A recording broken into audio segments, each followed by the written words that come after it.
Okey, pagi ni kita tengok soalan perlis nombor 3, soalan perkongsian. Shan dan Chong, pemilik perkongsian harmoni, beroperasi di kaki bukit, Imbang Geduga pada 31 Disember. Okay, macam mana kita tengok catatan apa yang mungkin kita perlu buat. Okay, kenderaan ni semua tak ada apa-apa. Pulangan, okay, macam misalnya pulangan, make sure jangan silap pulangan. Yang debit adalah pulangan jualan, yang kredit adalah pulangan belian. Inventory ni inventory awal. Sewa, tengok sewa angka kredit ni sewa bersifat hasil. Gaji, ABT, ABB, PHR, insurans, bank. Okay, bank sebelah debit, bank bersifat aset semasa. Tunai kadar bayaran. Okay, ambilan Shan dengan ambilan Chong. Apabila ambilan tidak disebut tarikh, okay, tiada tarikh. Bila tiada tarikh, kamu anggapkan setahun lah. Okay, kita anggap setahun untuk tujuan pengiraan faedah atas ambilan. Okay, angkutan masuk ni macam biasa Audi untuk KJ. Modal Shan, modal Chong. Okay, akaun semasa Shan berada di sebelah debit, akaun semasa Chong berada di sebelah kredit. Okay, gaji Chong dengan gaji Shan ni, kalau ingat lagi, ini bermaksud gaji yang sudah dibayar kepada para pekongsi. Maksudnya gaji Chong sudah dapat 8,000, gaji Shan sudah dapat 4,000 dan Chong ada memberi pinjaman sebanyak 20,000 kepada perkongsian. Itu Imbang Geduga lah, jadi catatan mungkin tak ada apa-apa yang nak catat sangat sebab benda-benda biasa sahaja. Okay, kemudian kita tengok pula ikatan perkongsian. Ini pun just nak refresh. Ingatlah dalam ikatan perkongsian dia ada 3 perkara lah daripada di sini. Yang kita akan tambah dalam akaun pengasingan teknologi adalah faedah atas ambilan. Yang ini satu-satunya yang kita akan tambah. Okay, tambah PUR. Faedah atas modal kita akan tolak PUR. Faedah atas pinjaman akan masuk dalam bahagian belanja akaun untung rugi. Dan gaji pekongsi akan ditolak dalam pengasingan untung rugi. Dan dia kata di sini, kongsian untung bersih mengikut nisbah modal. Alright, kita tengok dulu maklumat tambahan.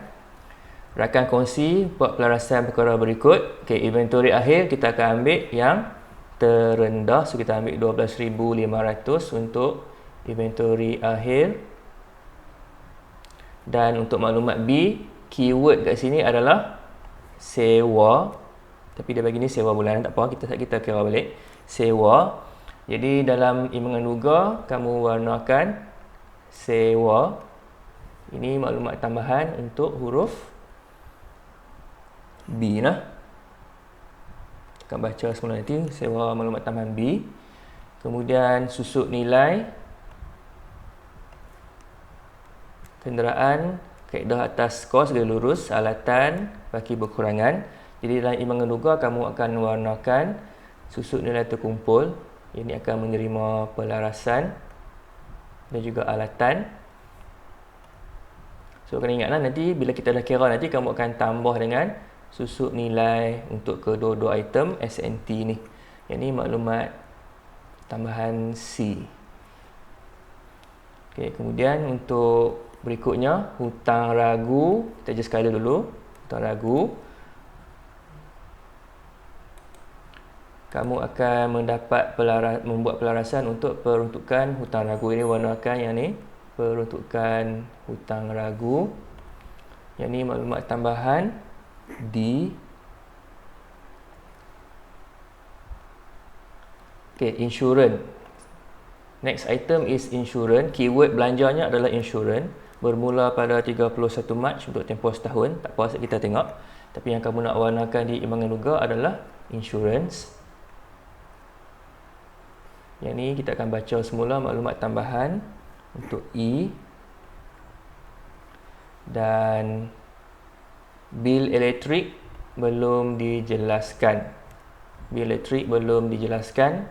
Yang ni macam biasalah, bil elektrik dia akan dibaca sebagai kadar bayaran. Jadi maksudnya kadar bayaran belum bayar. Jadi kita akan warnakan butiran kadar bayaran dalam Imbangan Duga. Okey, yang ni akan menerima pelarasan. Ini maklumat tambahan F. Okeylah, yang tu semualah pelarasan yang kita dah baca. Jadi yang Imam Geduga yang berwarna tak banyak sangat, dia lebih banyak kepada maklumat PUR. Okey, so macam biasalah bila dah masukkan, kita dah baca semua maklumat ni, kita masukkan angka-angka utama dalam jawapan kita lah, macam kita selalu buat dalam kelas. Jadi semua orang bila dah harap dah sediakan format ni, jadi sekarang ni kamu masukkan angka-angka ni lah, jualan, pulangan jualan. So tengok balik dalam soalan. Jualan berjumlah 51,690. Okay, jualan. Lepas tu pulangan jualan 230. Okay, so boleh tick lah. Jualan settle. Pulangan jualan settle. Okay, inventory awal. Ni inventory awal 9870. Okay, masukkan 9870. Belian 25640 dan juga pulangan belian 537. Okay, jadi belian boleh tick. Pulangan pun dah masukkan dua-dua. Inventory awal pun kita dah masukkan. Tu tengok maklumat tambahan inventory akhir 12,500, masukkan di PP. Dan juga kamu masukkan di PKK. Okey, inventory akhir 12,500. Jadi maklumat ayat nombor 1, nombor 2A ni boleh ditandakan. Okey, kalau tengok kita dah sediakan format apa lagi? Kita dah sediakan format akaun semasa kan. Jadi kamu boleh masukkan dulu baki-baki akaun semasa. Jadi tengok di soalan, akaun semasa Shan debit. Shan 515 debit. Kemudian akaun semasa Chong 7445 berada di sebelah kredit. 7445. Okey, lagi kita boleh masukkan siap-siap angka ambilan. Okey, ambilan Shan 500. Ambilan Chong 300. Jadi kita boleh tick lah. Yang ni pun kita dah masukkan ambilan. Yang kita dah masukkan baki akaun semasa. Okey lah, yang tu mungkin kita boleh masukkan angka-angka yang awal lah dalam jawapan kita. Okey, kemudian kita sambung balik macam biasalah. Tengok balik di atas untuk kita punya Imam Geduga. Jadi kita mula dengan item yang diberikan kenderaan. Alright, semua orang masukkan. Inilah kita buat yang PKK ni lah. Kenderaan.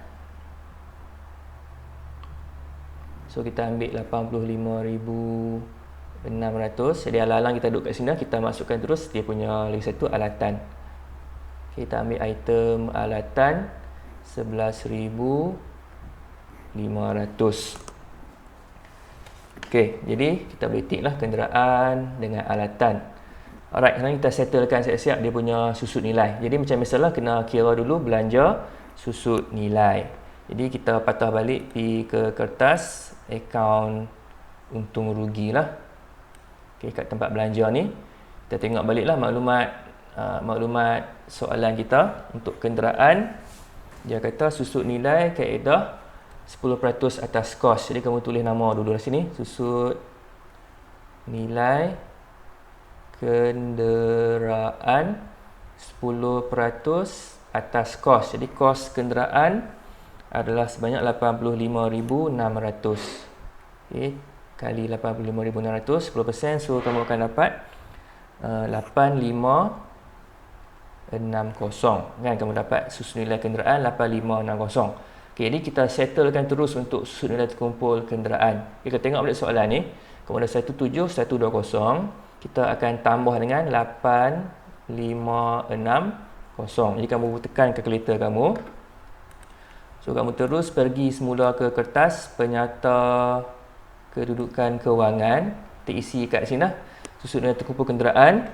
Kamu tambah lah 17120 tambah 8560.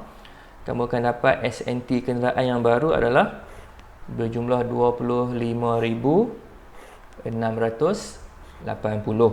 Okey, jadi sekarang ni kamu terus tolakkan siap-siap lah kos tolak SNT, kamu akan dapat nilai buku sebanyak 59,920. Okay, jadi untuk SNT kenderaan kamu dah selesaikan. Okay, sekarang kita tengok pula SNT untuk alatan. Okay, jadi macam tadi lah, kita patah balik ke akaun untung rugi. Kita tengok maklumat soalan. Soalan kata alatan sud nilai dia 20% atas kaedah baki dan baki berkurangan. Jadi tulis nama dulu, susut nilai alatan. Okay, 20% kamu akan darab dengan nilai buku, iaitu kos tolak SNT. Dibuat lagi satu kurungan. Kos alatan adalah 11,500. Kamu akan tolak dulu dengan SNT alatan, iaitu kalau tengok soalan kita ada 2,300. Okay, jadi kamu tekan betul-betul lah. Kamu tolak dulu 11,500 tolak dengan 2,300. Baru kamu darab dengan 20%. Jadi kamu akan dapat sud nilai alatan sebanyak RM1,840.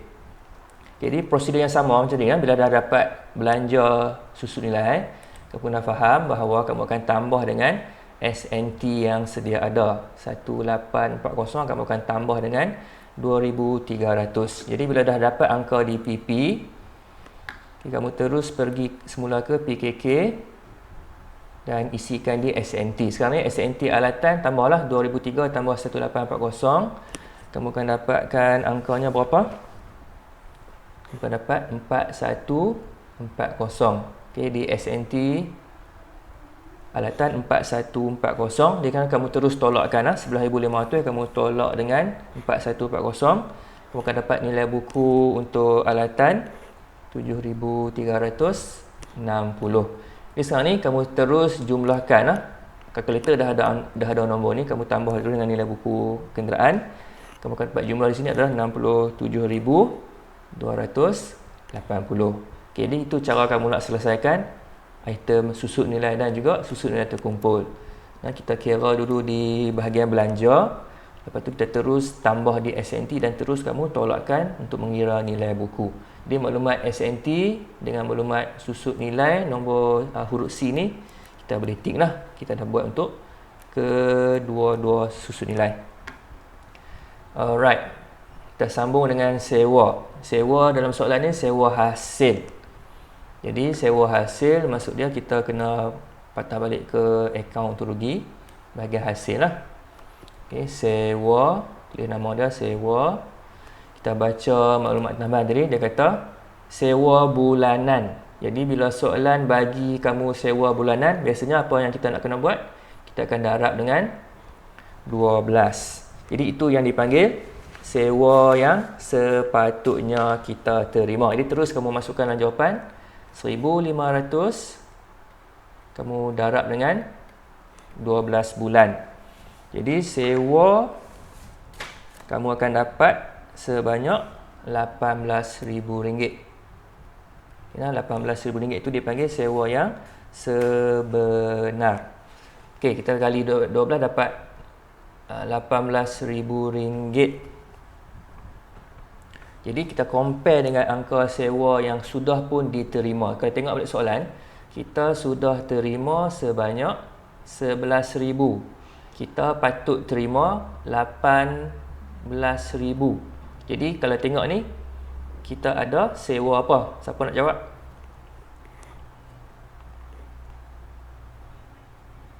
Sewa diterima.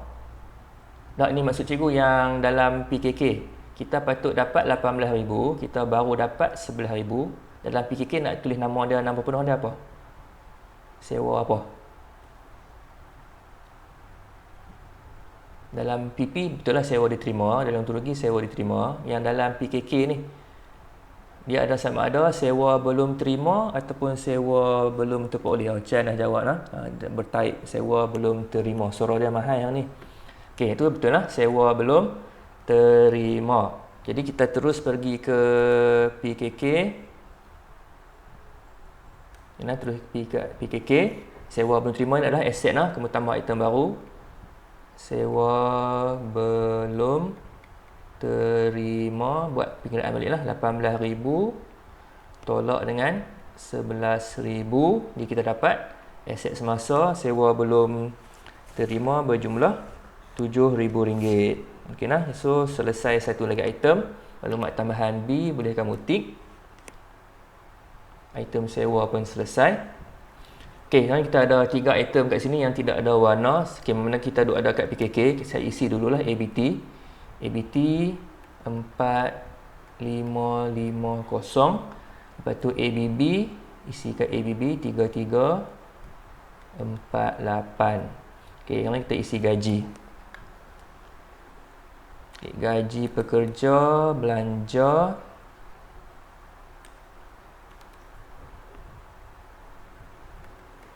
Itu 5,500. Okey, gaji pekerja ni ingat jangan salah anggap dengan gaji berkongsi ya. Gaji pekerja is belanja biasa.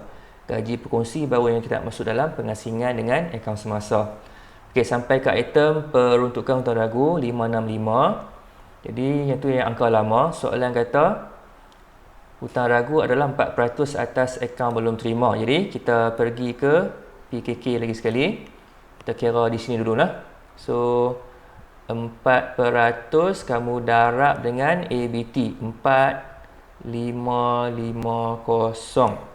Kerana kamu akan dapat peruntukan hutang ragu yang baru adalah sebanyak RM182 sahaja. Jadi kamu tolak dulu siap-siap kat sini. 4550 tolak 182. Kamu akan dapat nilai bersih ABT lagi sekali kat sini 4368 lah. Okey nah, so kamu dapat tadi PHR baru 182. Jadi tengok balik kat soalan. PHR lama 565, PHR baru 182. Maksud dia berlaku pengurangan peruntukan hutang ragu. Maka apabila berkurang, jumlah yang berkurang itu akan kamu iktiraf sebagai hasil. Jadi kita patah balik ke kertas untung rugi. Okay, kita masukkan di bawah hasil. Jadi tulislah sini hutang ragu. Kamu ambil nombor ni lah 565. Kamu tolak dengan 182. Jadi dapat hasil sebanyak 383. Jadi selesailah item PHR. Ayat maklumat tambahan PHR kamu boleh tik juga. Settle di. Okey, insurance. Yang ni kena tengok sikit lah. Insurance bermula pada 31 Mac untuk tempoh setahun. Okey, ni cerita dia macam mana ni. Okey, cikgu draw sikit lah garis masa kat sini.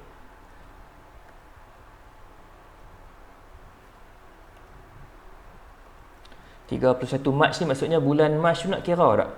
31 Mac. 31 Mac ni dah tarikh akhir. Jadi kita start kira pada 1 April lah sebenarnya.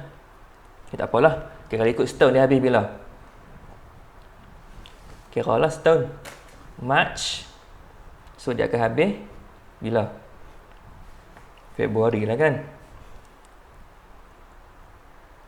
Tapi sebabkan dia start pada 31 Mac, so ini pun dia akan habis pada Mac lah. So ini kita start kira 1 April. So ini dia habis pada 31 Mac. Okay, setahun lah. Dan kamu tengok tarikh kita ni. Kita pada soalan ni 31 Disember. Okay, 31 Disember. Yang ni kita start kira pada April lah sebab Mac tu tak kira. Start pada April. Jadi dia akan tamat pada setahun pada 31 Mac. Kalau kata kita punya soalan ni start pada 1 Mac, dia akan tamat pada bulan Februari lah. So yang ni kita ambil start 1 April, dia akan tamat pada 31 Mac. Jadi insurans untuk tempoh setahun. Jadi sekarang ni kamu kena tengok lah berapa bulan yang masuk dalam tahun semasa. Ini yang semasa lah. Dan mana yang di luar tempoh. So kamu bilang lah balik. Untuk luar tempoh ni kamu ada 3 bulan lah. Kan, Januari, Februari, Mac. So yang luar tempoh kita ada 3 bulan. Jadi yang dalam tempoh semasa bermaksud kita ada selama 9 bulan. Jadi yang 9 bulan ni akan jadi belanja. Yang 3 bulan ni akan jadi insurans prabayar. Prabayar bermaksud dia akan jadi aset semasa dalam penyata kedudukan kewangan. Jadi kita isi jawapan kita lah. Kamu ambil yang belanja dulu pun boleh. So kita dah ada kat tempat untuk rugi ni. Okey, tulis sini insurans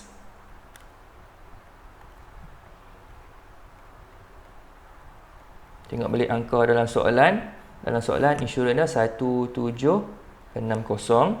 Jadi kita kali dengan 9 bulan. Yang jadi belanja tu 9 bulan tu, so 9 per 12. Jadi kamu akan dapat insurans dalam belanja sebanyak RM1,320 sahaja. Okeylah, lepas tu kita terus buat yang dia punya aset semasa. Kamu terus pergi ke PKK. Okay, kita tambahlah sini item dia insurans prabayar. Kamu boleh ambil balik angka yang sama lah yang belanja tu 1760. Kamu darab dengan 3 bulan lah. Ni kita dah kira dia 3 bulan lah. So darab dengan 3 per 12. Jadi yang jadi aset semasa sebanyak RM440. Jadi fahamlah insurans yang belanja 9 bulan, kita kira tarikh tadi. Yang jadi aset semasa 3 bulan. Okey, jadi maklumat tambahan E boleh write. Butiran insurans boleh write. Okey, kita masuk berikutnya bank dengan tunai. Okey, kita isi lah bank pun aset semasa.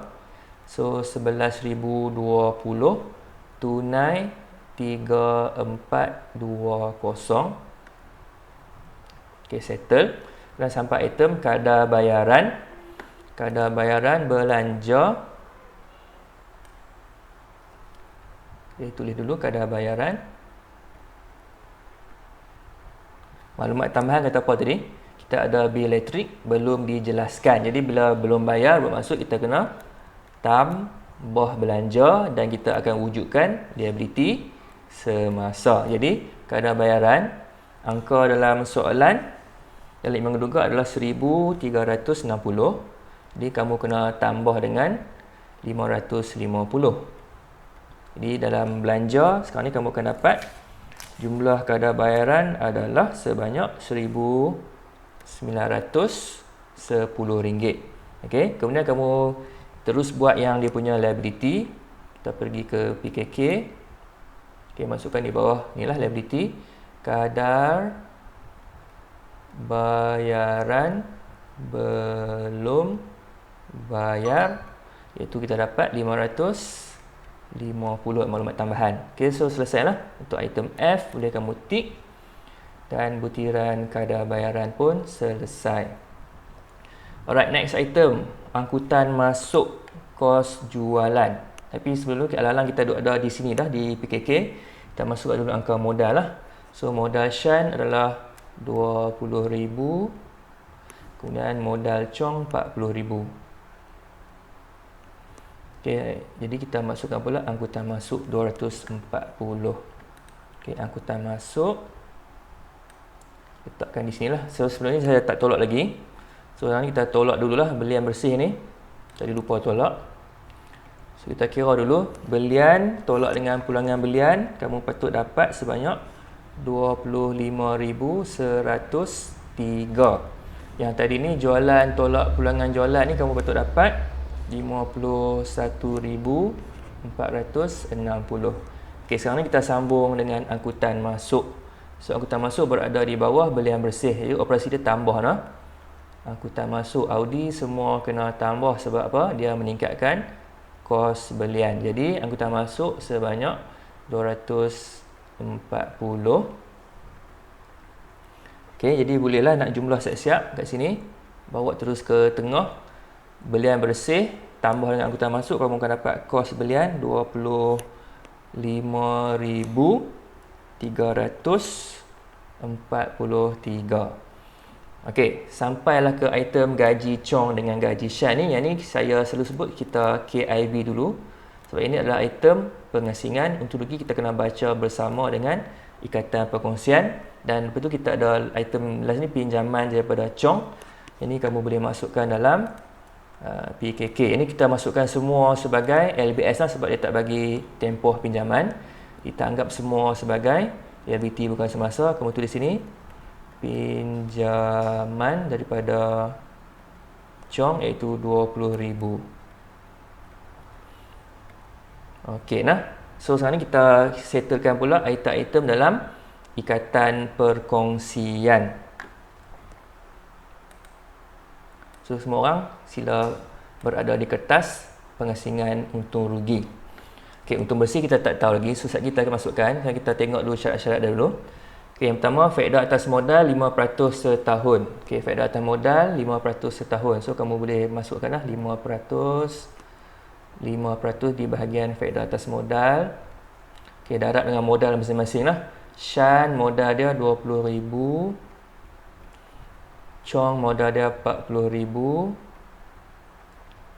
Okey, jadi kita dapat angka-angkanya. So untuk Shan kita dapat 1,000 lah. Untuk Chong dapat 2,000. Dijumlahkan bawa ke tepi RM3,000. Yang ni akan ditolak, jadi takut kamu tersilap operasi boleh letak dalam kurungan. Okey, so yang ni dah dibaca. Kemudian faedah atas ambilan 10% setahun. Okey, faedah atas ambilan boleh letaklah kat sini 10%. Okey, darab ambilan. So tengok baliklah, ambilan Shan 500, ambilan Chong 300. Okay, tekan kalkulator. Ni tak tekan all 10%. Ni dapat RM50. Yang ni dapat RM30. Jadi bawa jumlah ke tepi RM80. Okay, yang ni dah dibaca. Kemudian faedah atas pinjaman. Okay, yang ni adalah item belanja akaun untung rugi. Okay, jadi kita patah balik ke ni lah, akaun untung rugi. Kita masukkan faedah atas pinjaman.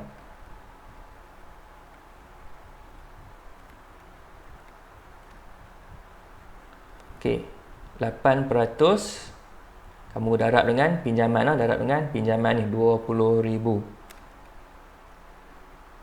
So faedah atas pinjaman dapat RM1,600. Okey, yang ni pun dah dibaca. Kemudian gaji setiap berkongsi 10,000 setahun. Okay, ini balik kepada pengasingan lah. Kita patah balik ke akaun pengasingan. Ingat, dalam akaun pengasingan untung rugi, gaji kamu kena masuk amount penuh. Jadi untuk setiap seorang ni kena masukkan gaji sebanyak 10,000.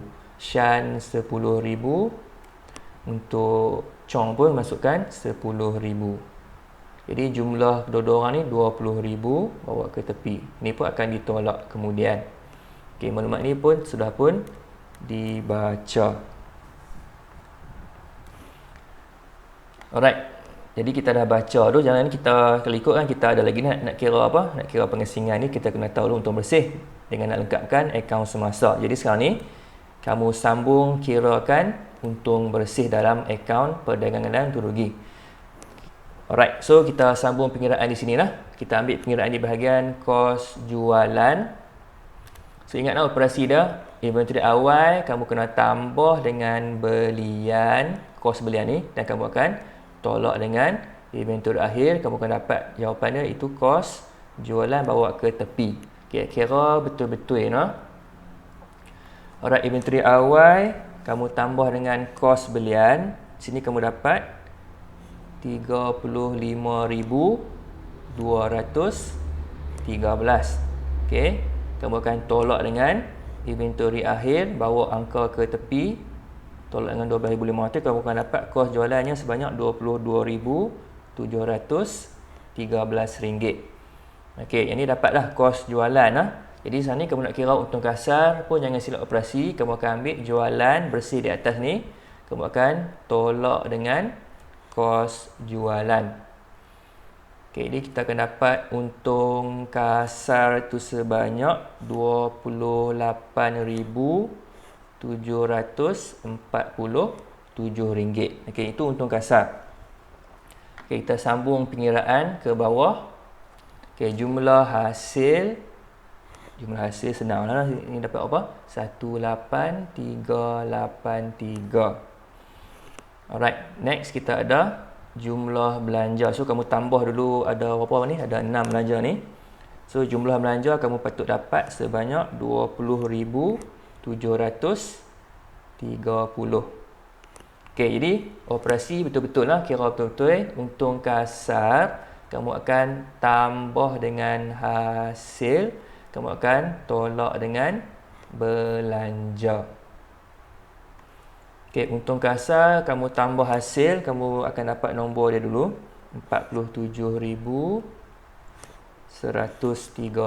Lepas tu kamu akan tolak dengan belanja. Okey, yang ni jangan lupa lah. Jumlah hasil 47,000, belanja kamu ada 20,000. So hasil lebih besar daripada belanja, kamu akan dapat untung bersih. Jangan lupa tulis butiran ni lah. Kita nak markah. So ni jangan lupa tulis untung bersih. Kamu akan dapat RM26,400. Nah, tekan kalkulator, boleh semak kemudian.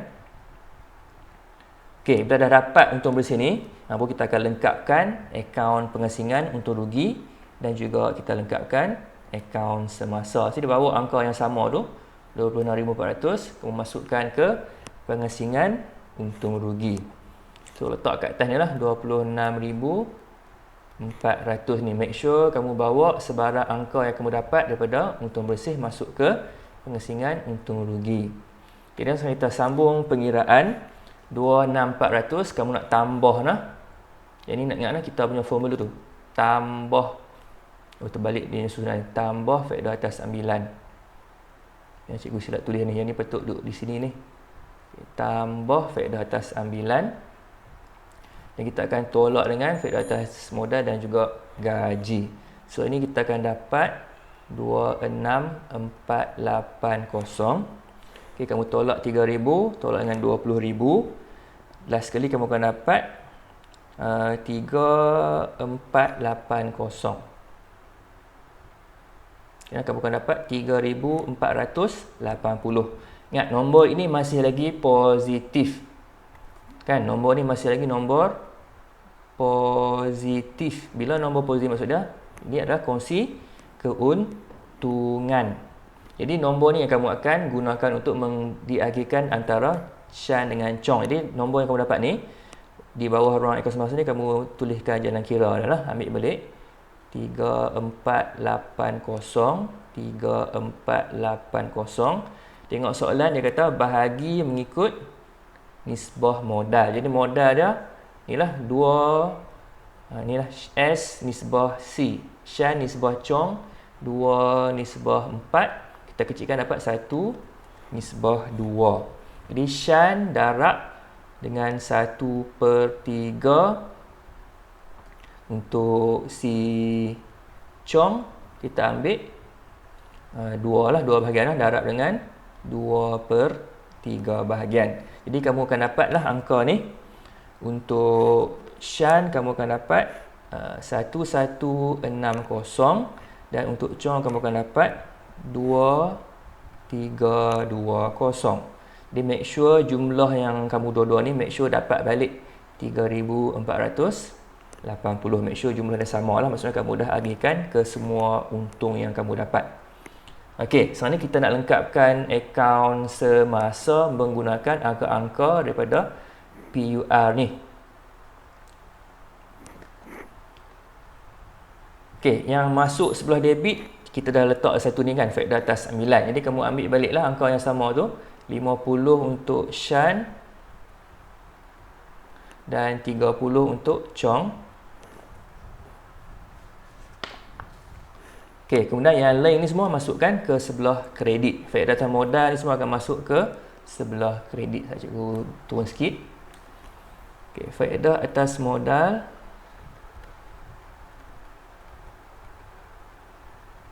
Okey, 1,000 untuk Shan,